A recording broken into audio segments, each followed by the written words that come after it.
What up, guys? I had a pretty interesting question from an old friend of mine, and basically the question was, Lou, I got back in the gym, I'm working hard 4 days a week, but I noticed this is my third month now, I'm not getting any stronger. He had like a year and a half hiatus. He's like, I'm seeing some results, my diet is okay, but I'm not getting any stronger. But one of the first things I said is, well, what's the rep ranges and what are you pretty much doing? He explained to me, and pretty much he said he's doing 3 sets of 8 to 12 reps on everything, or 3 sets of 10, which is very old school. I used to do it myself when I was a kid, you know what I mean? The key is that you do need that shit. You do need it, but you need something else as well. And the thing that people don't know, or people don't understand, it's very important for you guys to know, trying to basically become a lean, strong, jacked badass, is that there's 2 different types of hypertrophy. The 2 different types, big fancy words, is sarcoplasmic and myofibrillar. Sarcoplasmic kind of almost sounds very alien-like, but all that means is that the adaptation that's happening is increasing the water in the cell, around the cell, whatever. You're getting, the muscle's going to get bigger, but you're not going to get any more contractibility, any more force behind it. You will to an extent, but not really, you know what I mean? And this is basically big puffy muscle, you could say, in a sense. It has no real strength behind it. And myofibrillar basically means you're thickening the thickness of the actual fibers, which then add to stronger contraction, and you're building the connection, more muscle recruitment also, the connection between your nervous system and that muscle. So you're actually telling it to squeeze, and the thicker fibers are actually squeezing harder than they were before through adaptation, which hence means more production, more strength output. And he asked me about cardio also, and I said, yeah, but don't do the traditional cardio. I'll talk to you about that later, unless you want to be like a soft, pudgy, fat, skinny, fat guy that really isn't shit. You know what I mean? Long story short, but whatever. So let's go into sarcoplasmic a little bit. That's that 8 to 12 rep range, 30 to 45 second rest. People might think about this about bodybuilding, blah, blah, blah. Volume is high. You can go 3, 4, 5, 6, 7, 8. I don't know, different exercises, all this different shit per body part.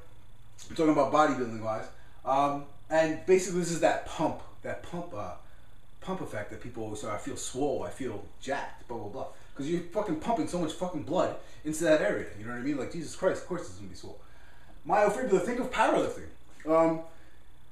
Not all powerlifters are as strong or look as strong as they really are. Some of them have, you know, they're lean and they're, you could tell they work out, obviously, blah, blah, blah, but they're not fucking overly huge with huge muscles disproportionate to their body or traps up to their ears and fucking chest out that they could rest their chin on it. No, but you know what? They're fucking strong as hell. You know what I mean? Like for the ratio of their weight, because one, they're training the nervous system and the thickness of, and they're working in that 1 to 4 rep range and 2-minute rest, and the volume is low because that's all they're working on pretty much. And yeah, they're doing some accessory work, some of this, but to strengthen whatever lifts they're working on. But the real limit is that you need kind of like a hybrid approach.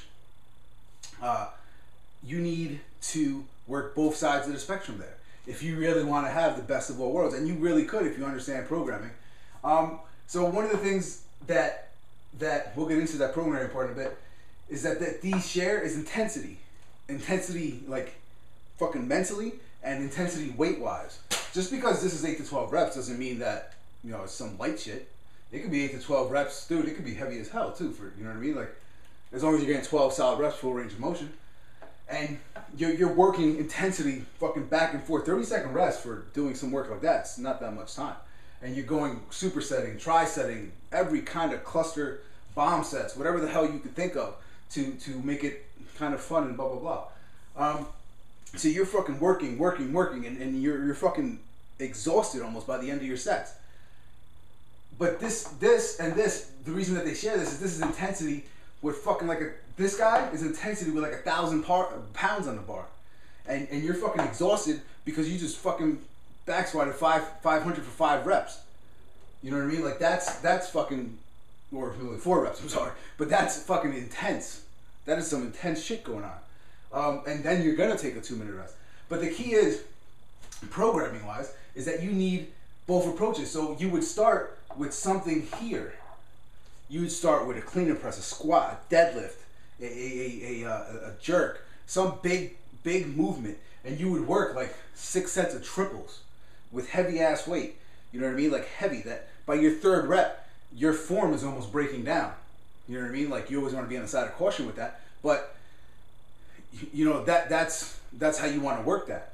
And then of course I'm not going to get into how you would work that into a wave cycle or blah blah blah. But and then this guy, after you finish all this, say, which whatever, you know, there's only so many there's tons of shit that you could do.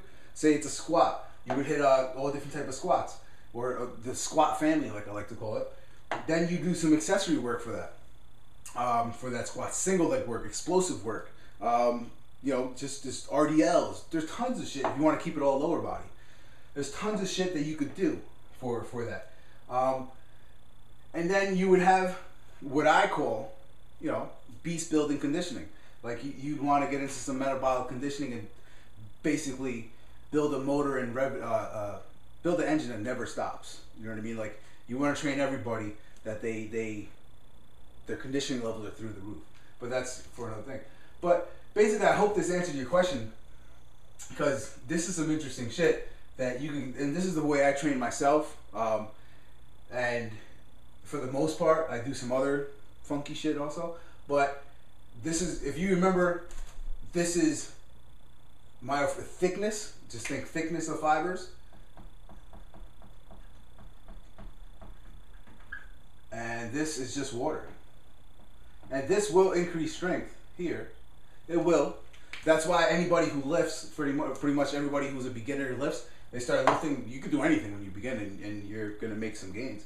That's the effect that you're getting. You're really not at that level. You're not strong enough to produce any real force yet. So this is the shit that you got to get into. But the theory is there's too many people that are too set in their ways. It's 2012. You got to start mixing it up a little bit.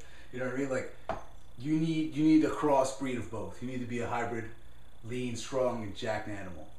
But any more questions? Hit me up. I'm always available for give me some interesting shit. I got a lot on my mind. All right, later.